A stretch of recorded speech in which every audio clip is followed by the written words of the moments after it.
La pluie n'a pas arrêté ces jardiniers d'un jour. Leur credo, sauver le paysage maraîchin. Les 40 membres du conseil d'administration de la Caisse d'allocation familiale des Deux-Sèvres se sont donnés pour mission de lancer une vaste opération de plantation.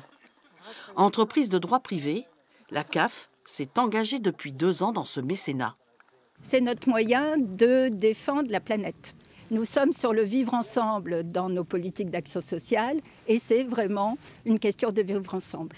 C'est préserver les générations de demain au travers des arbres, puisque après notre slogan, c'est « Les arbres sont des enfants qui grandissent ». Cette réflexion a été menée pour anticiper un risque majeur. La calarose menace les frênes têtards, arbre symbole du Marais poitevin. Ce champignon vient d'Asie. Il a été importé par des plants achetés en Pologne. La calarose progresse en France depuis 10 ans. Là, on a vraiment une nécrose typique de la calarose. C'est ces signes-là, cette couleur un peu orangée et puis les départs qu'on appelle en flammes de part et d'autre des rameaux. 500 arbres ont été marqués et numérotés pour suivre l'évolution de la maladie qui se propage par l'air. On a un secteur qui va être malade et puis 1 kilomètre à côté, on peut avoir des frênes qui se portent très bien. Donc le suivi, il n'est pas uniforme. Voilà, l'avancée de la maladie n'est pas uniforme sur le territoire.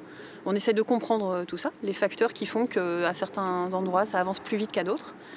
Mais on commence à avoir de plus en plus de signalements sur l'ensemble du territoire. Donc ça, c'est pas très bon signe malheureusement.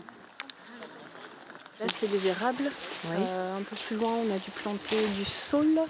Ainsi que des ormes champêtres, charmes, chênes pédonculés et peupliers noirs. Pour les 10 prochaines années, un plan paysager a été mis en place pour remplacer les frênes malades. On veut le faire de façon régulière, avec des espèces différentes, pour ne pas se retrouver, bon pas nous, mais dans un siècle, avec le même problème qu'aujourd'hui, une seule espèce qui dépérirait tout d'un coup. Une première en France, dans les prochains jours, toutes les caisses d'allocation familiale du Poitou-Charentes signeront un partenariat de mécénat avec le Marais poitevin.